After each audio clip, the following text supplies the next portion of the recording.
মৃত্যু জীবনের এমন এক নির্মম বাস্তব যা আমাদের মেনে নেওয়া খুবই কষ্টকর। এই পৃথিবীতে প্রতিটা মানুষের জন্মের জন্য একটা নির্দিষ্ট সময় আছে, কিন্তু মৃত্যুর কোনো নির্দিষ্ট সময় হয় না। আমাদের পৃথিবীর আলো দেখার জন্য 10 মাস 10 দিন মায়ের গর্ভে থাকতে হয়, কিন্তু মৃত্যুর জন্য 1 সেকেন্ডই যথেষ্ট। মৃত্যুর পর তার পরিবারের সকলে চায় নিজ নিয়মবিধি মেনে শেষ কৃতকর্ম করতে, কিন্তু দক্ষিণ ভারতের চেলান্নাম গ্রামের এই পরিবারের সদস্যের মৃত্যুর পর শেষ কৃতকর্ম সারতে গেলে ঘটে যায় এক নির্মম ঘটনা, যার ফলপ্রসূ পেল না দাফন করার জন্য একটু জমি। তবে এরপর কি হলো সেটা জানতে হলে দেখতে হবে ডাইরেক্টর লিজো জোসেফের এক মাস্টারপিস মুভি ই মা ইয়াও। গল্প শুরু হয় মৃত্যুর এক শেষ যাত্রা দেখিয়ে। চার্চের ফাদার সর্বসমক্ষে হেঁটে চলেছে, পিছনে ব্যান্ড পার্টির বড় দল, সিলভার ক্রস, সুগন্ধি, আরও বিভিন্ন জিনিস, এক রাজকীয় ব্যাপার। এই অন্তিম যাত্রার স্বপ্নটা ছিল ভাবাচনের। অনেকদিন পর সে কোচির সমুদ্র তীরবর্তী চেলান্নাম গ্রামে নিজের বাড়িতে ফিরছে, ব্যাগে মদের বোতল ও একটা হাঁস। সমুদ্র তীরে আসতে দেখা যায় দুজন লোককে। তাদের সাক্ষাতের সময় আগে থেকে ঠিক করা ছিল। পরন্তু বিকেলে নৌকার আড়ালে লুকিয়ে বসে ভাবাচনের মেয়ে নিশা ও তার প্রেমিক শিবা। ওই দুজন লোক তাদের ঘনিষ্ঠ হতে দেখে ফেললে ওরা পালিয়ে যায়। সন্ধ্যায় ভাবাচন বাসস্ট্যান্ডে নামল। সে বড্ড ভবঘুরে। সারা জীবন সংসারে হাতে গুনে কতটা সময় কাটিয়েছে বলে দেওয়া যায়। বাস থেকে নেমে দেখা হয়ে গেল চৌড়োর সাথে। সে কথাবার্তার মধ্যে নিশা ও ছেলেটার সম্পর্কের কথা বলে রাগিয়ে দেয়।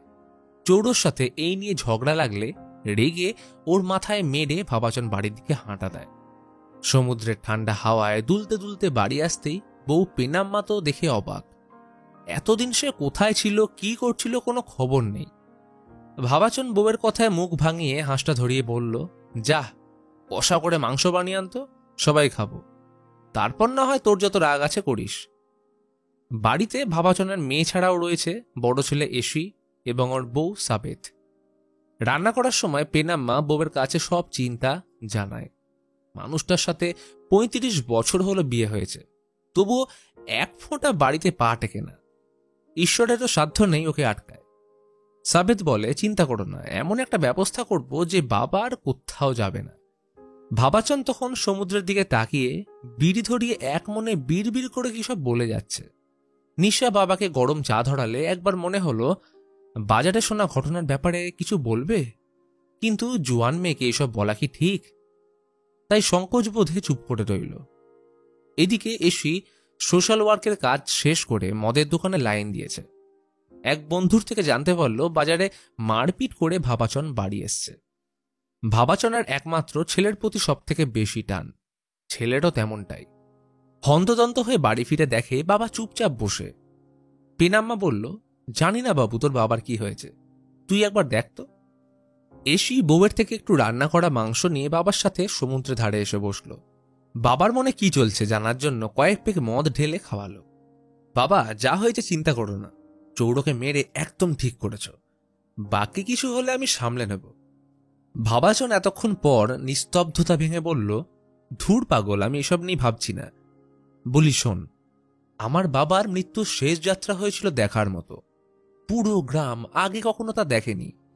সর্বসমক্ষে বিশপ হেঁটে চলেছে, পিছনে ব্যান্ড পার্টির বড় দল, সিলভার ক্রসের প্যারেড, সুগন্ধি ও নানান জিনিস। এমন জাঁকজমক দেখে লোকে মরতেও রাজি হয়ে যাবে।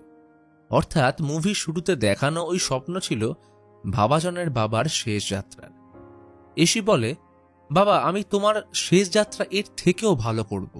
ময়ূরের পালক, মিউজিক ব্যান্ড, গোল্ডেন ক্রস, আতশবাজি, সব থেকে দামি কফিন, আরো কত কি, গোটা গ্রাম তাকিয়ে দেখবে। ভাবাচন উজ্জ্বল দৃষ্টিতে তাকালো, সত্যিই তুই করবি? ভাবাচন ছেলেকে এনে ওর ব্যাগ থেকে একটা টাকার মোটা বান্ডিল দিয়ে বলল, এটা আমার জমা পুঁজি, এটা দিয়ে হবে তো? এসি বান্ডিল নিয়ে জোর হেসে বলল, বাবা, এই টাকা নোটবন্দির পর থেকে তো বাতিল হয়ে গেছে, এইগুলো পোড়ানো ছাড়া কোনো উপায় নেই। ভাবাচন চিন্তায় পড়ে যায়, তাহলে কি হবে এখন? এসে তুই এত টাকা জোগাড় করবি কি করে? এসি বাবার হাতে মদের বোতল ধরিয়ে ঠাকুরদার ছবির দিকে তাকিয়ে শপথ করে বলল, বাবা, তোমার শেষ যাত্রা হবে রাজকীয়, কথা দিলাম। ভাবাচন ছেলের কথায় খুশি হয়ে নেশার ঘরে ঢুলতে ঢুলতে চলে যায় বড় গাছটার সামনে টয়লেট করতে। দমকা হাওয়ায় নেশা মাথায় চড়ে বসছে। আচমকা ভাবাচন গাছের দিকে একভাবে তাকিয়ে বিড়বিড় করতে লাগলো, যেন গাছে কেউ বসে। হাওয়ার গতি আরো বেড়ে গেল।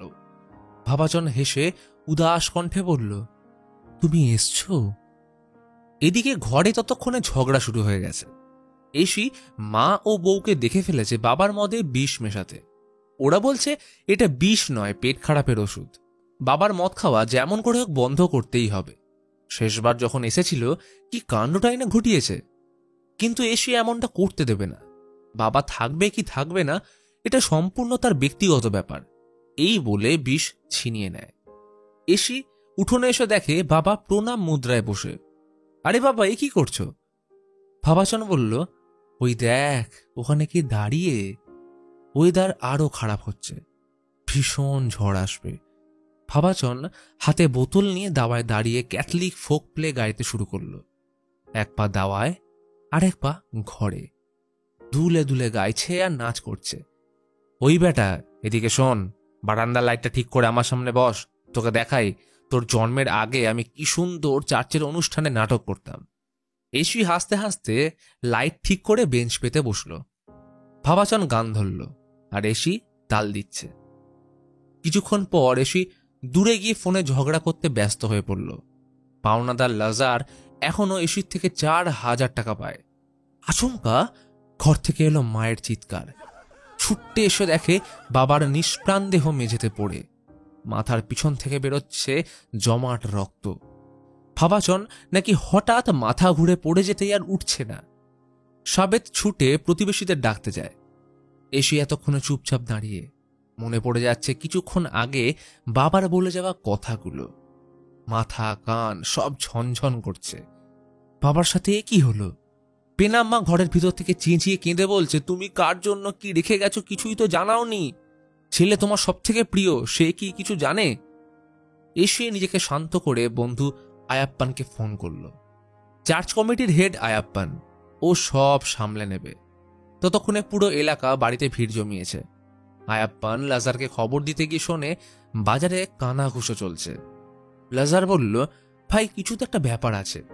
এই তো একটু আগেই এসির সাথে আমার ঝগড়া হলো। ওর গায়ে মোষের মতো জোর। বাবা বাইরে থাকায় এমনিতেই রেগে থাকতো। দেখ, রাগে বাবাকে ওই হয়তো মেরে ফেলেছে, না হলে চৌড়ো। আয়াপ্পান ঝাঁঝিয়ে বলল, ভাবাচন নিজের বাড়িতে সাধারণভাবেই মারা গেছে, ফালতু গল্পের গরু গাছে তোলার দরকার নেই, চল আমার সাথে। যাত্রাপথে দেখা যায় ওই দুটো লোক তখনও বসে তাস খেলছে।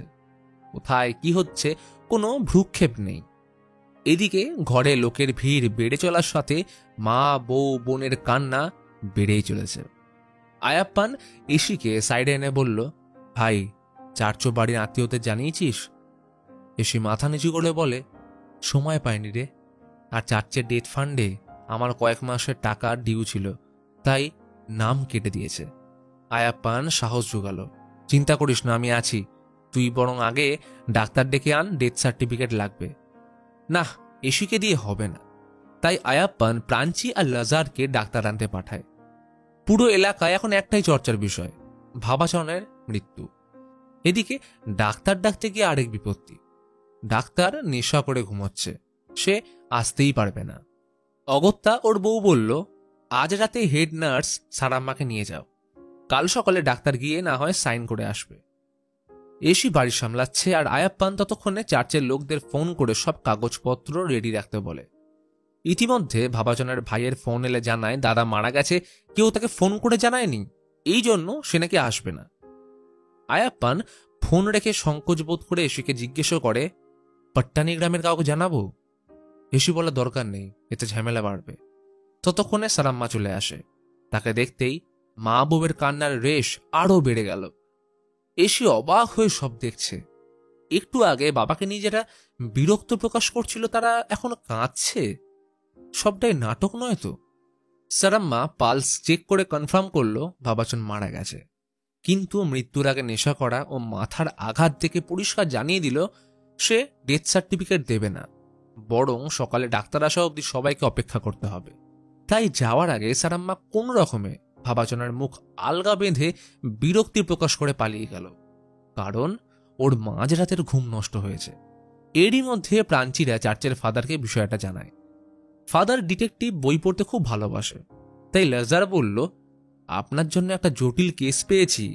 ভাবাচনকে চিনতেন তো? ওর রহস্যজনক মৃত্যু হয়েছে। ফাদার এই কথা শুনে উত্তেজিত হয়ে পড়লে ভাবাচনের বাজারে মারপিট থেকে শুরু করে ছেলের সাথে মদ খাওয়া এবং ভাবাচনের বাড়ি না থাকার কারণে পেনাম্মার তাকে সন্দেহ করা থেকে শুরু করে সব বলল। প্রাঞ্চি চাইলেও লেজারকে কিছুতেই চুপ করাতে পারে না। সব জানার পর ফাদার বলে, আমি কাল সকালে যাব, এখন তোমরা যাও। এদিকে বিধ্বস্ত এসি আয়াপ্পানকে বাবার শেষ ইচ্ছেটা জানায়। তিনি চেয়েছিলেন তার শেষ যাত্রা যেন রাজকীয় হয়, কিন্তু এসির কাছে বিন্দুমাত্র টাকা নেই। আয়াপ্পান বলল, ঘরে সোনা গয়না থাকলে বন্ধক রাখ, আমি দেখছি। তাই কোনো উপায় না থাকায় এসি বউয়ের থেকে সোনার চেনটা নিতে চাইলে একদম রাজি হয় না, কারণ তার বাড়ি থেকে দেওয়া এটাই একমাত্র গয়না। এসি জোরহাত করে বাবার শেষ কাজের জন্য চেনটা দিতে বললে যখন সাবেথ রাজি হয় না, তখন জোর করে এসি গলা থেকে চেনটা খুলে নেয়। ইতিমধ্যে ফাদারের মন চঞ্চল হয়ে উঠলে সকালের অপেক্ষা না করে টর্চ নিয়ে বেরিয়ে পড়লে সারাম্মার সাথে দেখা হয়ে যায়। সারাম্মা বলে, ফাদার, এটা কিন্তু সাধারণ মৃত্যু বলে মনে হচ্ছে না, মাথায় চোট আছে, কেউ লাঠি দিয়ে মেরেছে মনে হয়। কথাটা শুনতেই ফাদারের মনে ডিটেকটিভ সত্তা আবার জেগে উঠল। এরই মধ্যে চৌড়ো এসে পড়ে। যে মানুষটার সাথে আজ সন্ধ্যায় মারপিট হয়েছে সে এখন মৃত পড়ে আছে। যতই হোক সেও তো বন্ধু ছিল, তাই শতরাগের মাঝে চোখ জলে ভরে আসলো। এ কি মর্মান্তিক নিয়তি। ততক্ষণে আয়াপ্পান আর এসি সোনার চেন যোগীবাবুর কাছে বন্ধক রেখে টাকার ব্যবস্থা করল। লোকটা ভালো করেই জানে সুদ সমেত টাকা মিটিয়ে এসি গয়না ছাড়িয়ে নিয়ে যেতে পারবে না, তাই বেশি কথা বাড়াল না। এরই মধ্যে পিছনের দরজা দিয়ে প্রবেশ করে নিশার প্রেমিক। নিশা দুঃখে তাকে জড়িয়ে ধরলে পরক্ষণে বুঝতে পারে শিবা কি ধান্দা নিয়ে এসছে। ততক্ষণে ফাদার ভাবাচনের বাড়ির আশেপাশে ঘুরে কারা কি বলছে সেটা শোনার চেষ্টা করে, যা ওনার সন্দেহকে আরো জাগার দেয়। অবশেষে ভাবাচনের ঘরে প্রবেশ করতেই পেনাম্মা আরো জোরে কাঁদতে শুরু করে। ফাদার প্রার্থনার ছলে ভাবাচনের মাথার ক্ষতস্থান দেখে অর্ধেক কাজ সেরেই চলে যায়। সকাল হতে আর বেশিক্ষণ বাকি নেই, তাই এরা দুজন এসে পৌঁছল কফিনওয়ালার কাছে। বাবাকে বলেছিল সব থেকে দামি কফিনটা তার জন্যই থাকবে। তাই আয়াপ্পানের শত মানা করার পরেও এক প্রকার ঝগড়া করে লোকটা 40,000 টাকায় একটা ব্ল্যাকউডের কফিন এসিকে ধরিয়ে দেয়। এটা নিলে নাকি ড্রেস, গ্লাভস, জুতো, ফুল, সুগন্ধি সব ফ্রি। এসি কোনো কথা না বাড়িয়ে বাবার জন্য সব থেকে দামি কফিন কিনে চলে গেল ব্যান্ড পার্টি ভাড়া করতে। আলবি এই গ্রামেরই ছেলে, এমনকি কিছুদিন আগে এসে নিশাকে বিয়ের প্রস্তাব দিয়ে গেছিল, কিন্তু এসি মানা করেছে। তো এই আলবি ফ্রিতে তার ভাঙা বাদ্য বাজাবে। এসিকে না চাইতেও এতে রাজি হতে হয়, কারণ সব টাকা কফিনেই বেরিয়ে গেছে, ফ্রিতে যা পাওয়া যায় আর কি। রাতে গাড়ি করে বাড়িতে ঢুকলো গ্রামের সব থেকে দামি কফিন, যা দেখে সবাই অবাক। গুঞ্জন উঠল এসি এত টাকা জোগাড় করলো কি করে। কিন্তু এর মাঝেও সাবেত ফাঁকা গলা ভরতে ব্যস্ত। প্রতিবেশী একজনের থেকে তার চেনটা চেয়ে পড়ে নিল, না হলে কাল বাড়ির লোক এলে লজ্জায় পড়ে যাবে। সমস্ত ঘটনার মধ্যে ফাদার নিজেকে কিছুতেই শান্ত রাখতে পারছিল না, তাই অফিসার ম্যাথিউকে ফোন করে বলল, আজ রাতেই ভাবাচনের বাড়ি যাও, মৃত্যুটা স্বাভাবিক নয়। সকাল হয়ে গেছে। সমুদ্র বালুচরে সাইমন ও তার প্রিয় পোষ্য ঘুমোচ্ছিল। ঘুম ভাঙতে এসে প্রার্থনা মুদ্রায় বসে পড়ল। পাশ দিয়ে হেঁটে চলা চার্চের লোকেরা দেখে ব্যঙ্গ করে বলে, কি হে সাইমন, সকাল সকাল নেশা করলে নাকি? কি দেখছো আকাশে? সাইমন হেসে বলে, দেবদূত নাকি শয়তান সেটা সময় এলেই জানা যাবে। লোক দুটো তাকে এইসব ছেড়ে ভাবাচনের জন্য কবর খুঁড়তে বলে চলে যায়। ওয়েদার খারাপ হচ্ছে, বৃষ্টি নামবে। সাইমন তখন কবর খুঁড়তে ব্যস্ত। চৌড়ো এসে এক বোতল মদ দিয়ে বলল, জীবনের বেস্ট কবরটা আজকে খুঁড়ে ফেল, মনে করবি যেন নিজের জন্যই খুঁড়ছিস। এদিকে সময় হলে এসে পড়ল সাবেথের বাড়ির লোক। তাদের দেখতেই পেনাম্মা আবার কাঁদতে শুরু করে। পেনাম্মা খোঁচা দিয়ে বলল, তুমি বেঁচে থাকার সময় যারা আসেনি আজ তারা তোমায় দেখতে এসছে। কথাটা শুনতেই ওরা লজ্জায় বেরিয়ে যায়। সাবেতের মা মেয়ের গলায় সোনার চেন না দেখে জিজ্ঞেস করে, আমরা এত কষ্ট করে যে চেনটা দিলাম কি করলি ওটার? সাবেত কোনো উত্তর দিল না। কবরস্থ করার সময় এখনো ঠিক হয়নি, তাই এসেই ফাদারকে তাড়া দেয়। ফাদার সময় মতো আসবে জানিয়ে পুনরায় পুলিশকে ফোন করে বিরক্তি প্রকাশ করে, কিন্তু পুলিশ এই ব্যাপারে কি বা করবে, কারণ ভাবাচনার পরিবারের তরফ থেকে থানায় কোনো ডায়েরি করা হয়নি। ততক্ষণে ফেরার পথে এসে কবর খোঁড়া হয়েছে কিনা চেক করতে গেলে চমকে উঠল। দেখে প্রচণ্ড বৃষ্টিতে ভাবাচনের কবরে মৃত অবস্থায় পড়ে আছে সাইমন।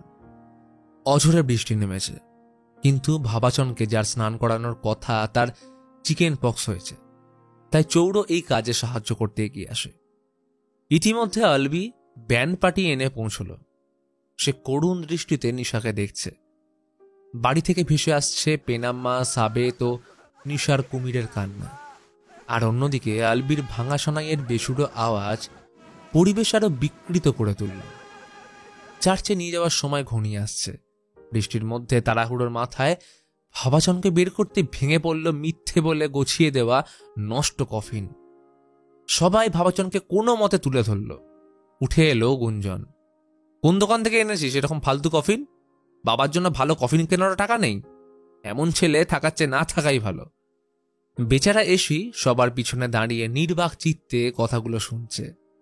ইতিমধ্যে ডাক্তার এসে ডেথ রিপোর্ট দিয়ে কনফার্ম করল ভাবাচনের মৃত্যু। এখন শুধু মাটি দেওয়ার অপেক্ষা। হঠাৎ ভিড় ঠেলে এক মহিলা কাঁদতে কাঁদতে ভাবাচনকে এসে জড়িয়ে ধরল।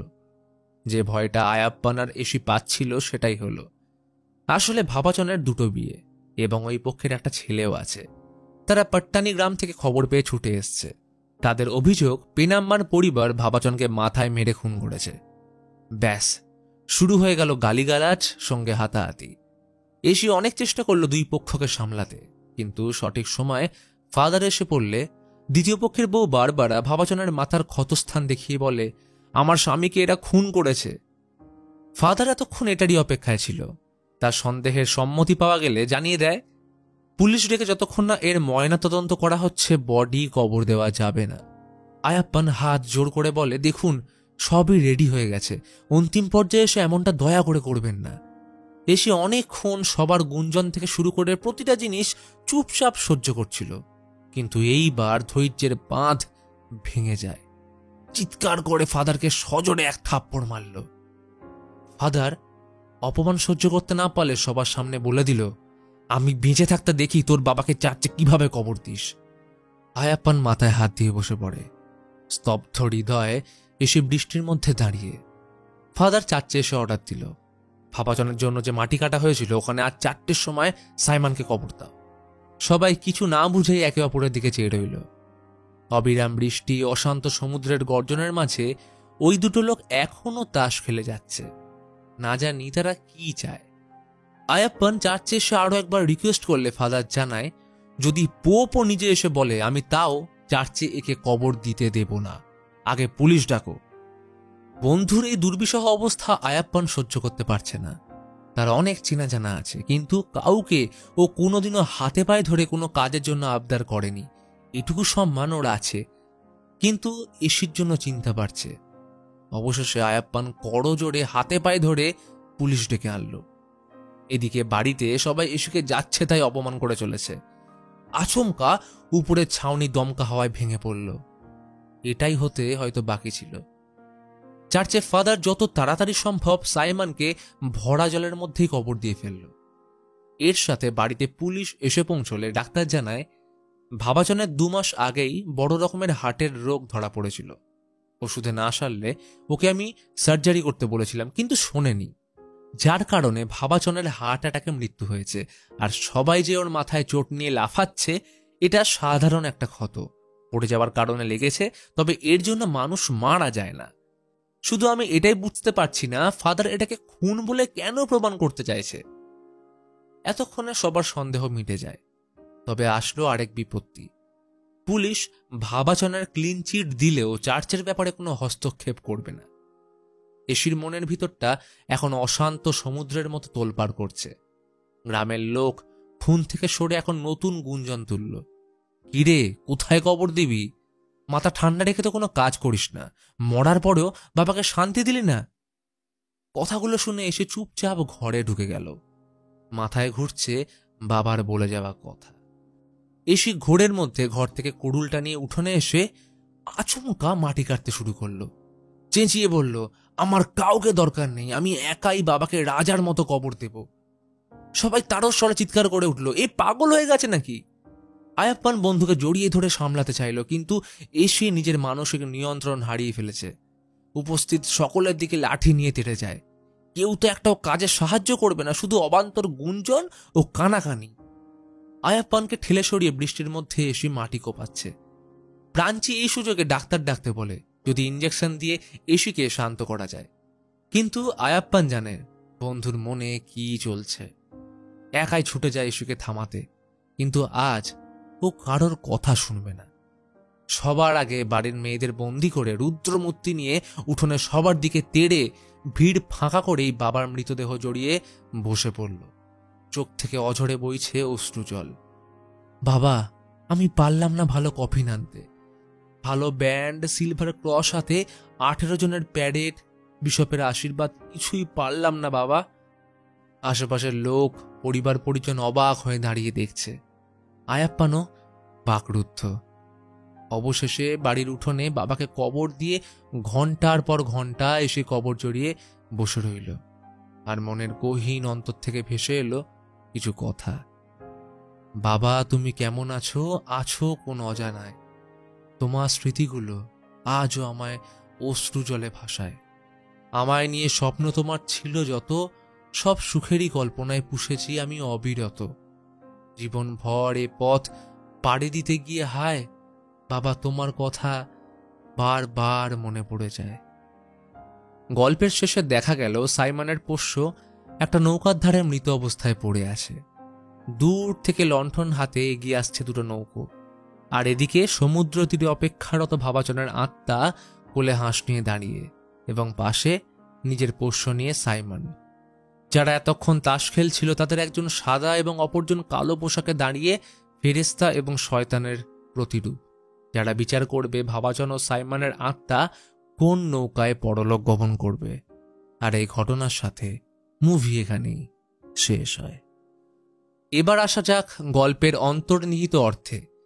ভাবাচনার মৃত্যু আমাদের মানব জীবন ও সমাজের কঠিন বাস্তবতা প্রকাশ করে। জীবিত অবস্থায় মানুষ ঝগড়া, অহংকার এবং অর্থের কারণে বিভিন্ন ক্ষেত্রে নিজের দাম্ভিকতা প্রকাশ করে, কিন্তু বাস্তবে অপ্রিয় বা প্রিয়জনের সাথে মনোমালিন্য, ক্ষোভ সবের মৃত্যুর পর কোনো মূল্য নেই। মানুষ সময়ের সাথে স্বার্থপরতার আবেশে পরিপূর্ণ হচ্ছে, যেখানে নিজের প্রাথমিক কর্তব্য ভুলে নিজের আখের গোছাতেই ব্যস্ত। যার প্রমাণ হিসেবে আমরা দেখি ভাবাচনের মৃত্যুর খবর আসার পরেও ডাক্তার, নার্স, পুলিশ সময় কেউ আসতে চায় না।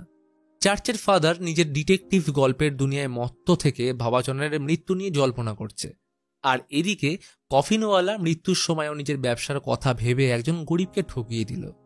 পাওনাদার এসির বউয়ের চেনের বিনিময়ে তবেই টাকা দিয়ে সাহায্য করল। এমনকি মৃত্যুর আগে জমানো টাকা তার মৃত্যুর পর কোনো কাজেই লাগলো না। এই তো গেল বাইরের কথা। নিজের পরিবারের লোক মৃত্যুর আগে ও পরে কতটুকু মনে রাখে বলুন তো? যার জলজ্জান্ত উদাহরণ ভাবাচনের বউ পেনাম্মা, যে আত্মীয় স্বজন পাড়াপড়শি আসলে মৃত শরীরকে জড়িয়ে কুমিরের কান্না কাঁদছিল। মেয়ে নিশাও কিছু কম যায় না। সে এবং তার প্রেমিক সঠিক সময় বুঝে নিজের কার্যসিদ্ধি ও কামনা মেটাতে ব্যস্ত হয়ে পড়ে। এসির বউ শ্বশুরের মৃত্যু শোকের তুলনায় তার গলা ফাঁকা দেখে পরিবারের লোক কি বলবে সেটা নিয়ে ভাবতেই ব্যস্ত। আপনি যে সমাজ বা প্রতিবেশীকে বিশ্বাস করছেন, তারা সুযোগ বুঝে মিথ্যে গল্প ফেঁদে সন্দেহ করতে কোনো অবকাশও রাখে না, যার কারণে অতি সাধারণ মৃত্যুও তাদের কাছে খুনের আকার ধারণ করে। খারাপ সময়ে পাশে দাঁড়ানোর মানুষ খুবই হাতে গোনা, তাই সর্বদা এসি ও আয়াপ্পানের মতো মানুষগুলোকে কখনো অবহেলা করে হারিয়ে যেতে দেবেন না। গল্পের এই পার্টিকুলার সিন বাইবেলের খুব গুরুত্বপূর্ণ এক কথনকে তুলে ধরে, পিতা, পুত্র ও পবিত্র আত্মা। বাইবেল শিক্ষা দেয় যে আমরা একজন বা তিনজনের কাছে প্রার্থনা করতে পারি, কারণ তিনজনই এক। তৃতীয় শিক্ষায় বিশ্বাস করে এমন ব্যক্তিরা বলে যে ঈশ্বর তিন ব্যক্তি, পিতা, পুত্র ও পবিত্র আত্মা নিয়ে গঠিত। কথিত আছে যে এই তিনজন ব্যক্তির প্রত্যেকে অন্যদের সমান ও সর্বশক্তিমান। বলা হয় কিছু মানুষ তার অন্তিম সময় আসলে পূর্বেই বুঝতে পারে। ঠিক তেমনটাই ভাবাচনের ক্ষেত্রেও ঘটে। গ্রামে ফেরার পথে বাসে আসার সময় স্বপ্নে দেখা বাবার শেষ যাত্রা এবং মুদ্রাভঙ্গিতে মৃত্যুর বাহকের দর্শন। সাথে এই একই জিনিস আমরা সাইমানার ক্ষেত্রেও হতে দেখি। বারান্দায় ফ্লিকার হতে থাকা টিউবলাইট যেন ভাবাচনের শেষ নিঃশ্বাসের প্রতিরূপ। ভাবাচন গ্রামে প্রবেশের সাথে ওই দুজন লোক অর্থাৎ ফেরেশতা ও শয়তানের আগমন সবই যেন পূর্ব পরিকল্পনা। মানব জীবন আসলে তাসের মতো, যেখানে ওই দুজনের খেলতে থাকা সাজানো তাস মানব জীবনের সুখের সময় ও তাস ছড়িয়ে যাওয়া জীবনের কঠিন সময়কে নির্দেশ করে, যা পুনরায় সাজিয়ে এগিয়ে চলার নামই জীবন। এবং এই পরিপূর্ণ ঘটনা মুভির নামকরণের সার্থকতা বহন করে, ই মা ইয়াও, অর্থাৎ রেস্ট ইন পিস।